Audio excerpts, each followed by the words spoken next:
نحمده ونصلي على رسوله الكريم أما بعد فأعوذ بالله من الشيطان الرجيم بسم الله الرحمن الرحيم ولا تحسبن الذين قتلوا في سبيل الله أمواتا بل أحياء عند ربهم يرزقون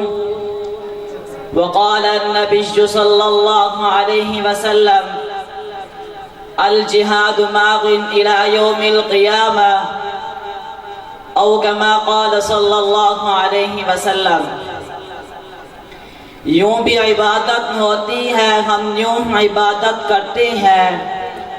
یوں بھی عبادت ہوتی ہے، ہم یوں ہی عبادت کرتے ہیں، اسلام کے گلشن کی ہم جان دے کر حفاظت کرتے ہیں،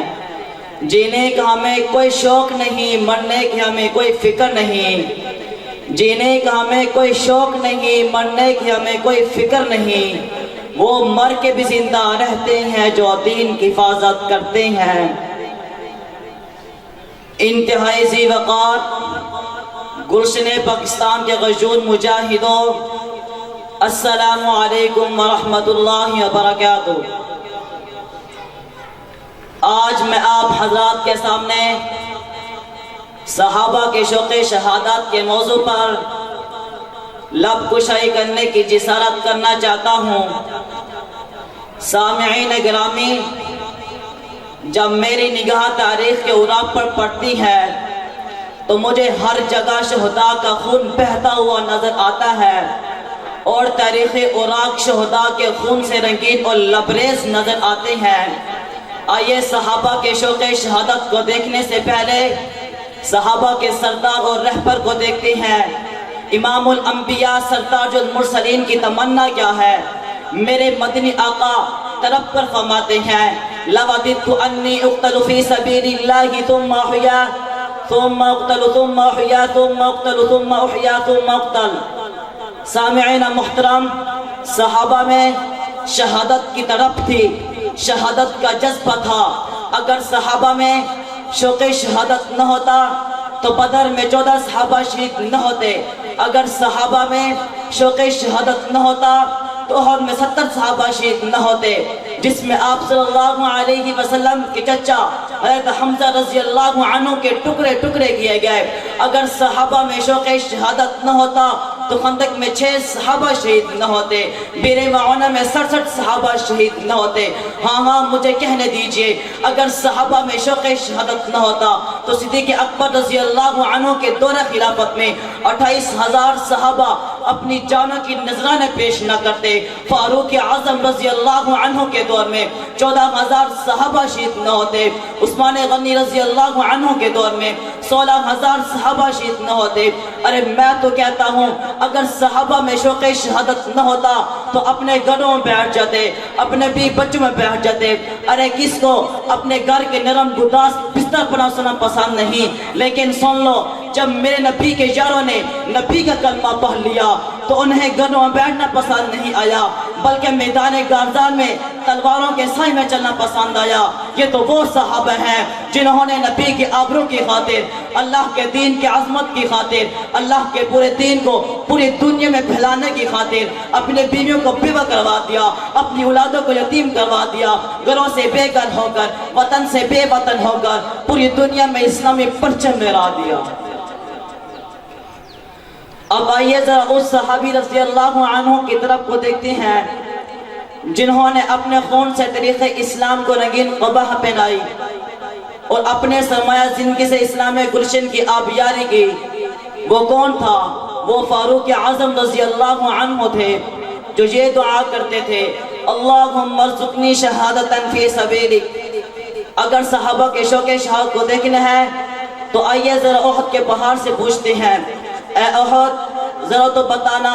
میرے عبداللہ بن جعش رضی اللہ عنہ تیرے سینے میں کس جذبہ اور شوق سے آیا تھا؟ تو احد کا پہاڑ بمبا کے دہل جواب دیتا ہے اے رفیق کیا تجھے معلوم نہیں کہ وہ کیا تمنا کرتے ہیں؟ یہ دعا کر رہے تھے اے اللہ کل دشمن سے مقابلہ ہے، اے رب کعبہ کل میرے مقابلے میں ایک بہادر شخص آئے، میں اس پر وار کروں وہ مجھ پر وار کرے، پھر میں اس پر وار کروں وہ مجھ پر وار کرے، جہاں تک کہ میرے ہاتھ ناک کان کاٹ دیے جائیں، کل تیری دربار میں حاضری ہو اور تو سوال کرے اے عبداللہ یہ ناک کان کہاں کٹوائیں؟ میں جواب دوں اے اللہ تیرے دین کے خاطر، اور تو کہے صدقت یا عبداللہ۔ میرے غیور مسلمانوں، جذبہ شہادت کو دیکھنا ہے تو حرام بن ملحان رضی اللہ عنہ کو دیکھیے، جب دشمن کے تیر ان کے سینے میں پیوست ہوتے ہیں تو جام شہادت نوش فرماتے وقت کہتے ہیں فزت ورب الکعبہ، فزت ورب الکعبہ، رب کائنات کی قسم میں کامیاب ہو گیا، رب کائنات کی قسم میں کامیاب ہو گیا۔ ایسا کیوں نہ ہو، شاعر کہتا ہے راہ وفا میں ہر سو کانٹے دھوپ زیادہ سائے کم،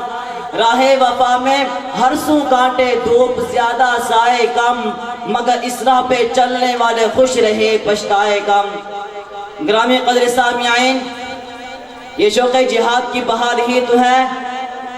جو حضرت معاذ و معوذ جیسے بچوں کو میدان کارزار میں لائی ہے، تو کبھی حضرت ایوب انصاری رضی اللہ عنہ جیسے کمزور و ناتواں بوڑھوں کو بھی میدان کارزار میں لے کر آئی ہے، جو حضرت خالد بن ولید اور حضرت حمزہ رضی اللہ عنہ جیسے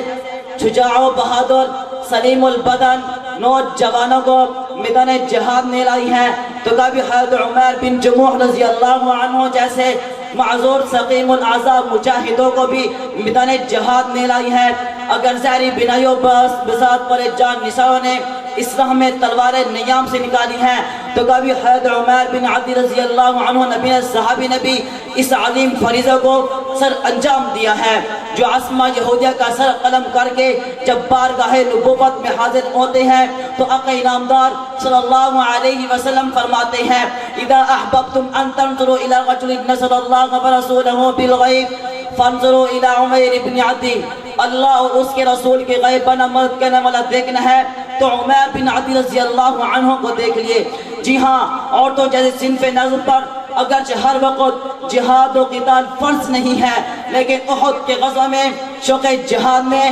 مجاہدین کی معاونت کرنے والی کبھی حضرت سیدہ عائشہ اپنی والدہ ام سلیم کے ساتھ نظر آتی ہیں، تو کبھی حضرت ام سلیم صلیب پانی کا مشکیزہ اٹھائے ہوئے میدان کارزار میں نظر آتی ہیں۔ جب ابن قمیجہ بدبخت آقا صلی اللہ علیہ وسلم پر حملہ کرتے ہیں تو حضرت ام عمارہ رضی اللہ عنہ آگے بڑھ کر اپنا کندھا زخمی کرا دیتی ہیں۔ غرضے کے ہر طبقے نے اس مقدس فریضہ پر اپنے خون کی ندیاں بہائی ہیں اور رہتی دنیا تک ہر مسلمان کو یہ پیغام دیا ہے فنا فی اللہ کی تہ میں بقا کا راز مضمر ہے، فنا فی اللہ کی تہ میں بقا کا راز مضمر ہے، جسے مرنا نہیں آتا اسے جینا نہیں آتا۔ وآخر دعوانا الحمدللہ رب العالمین۔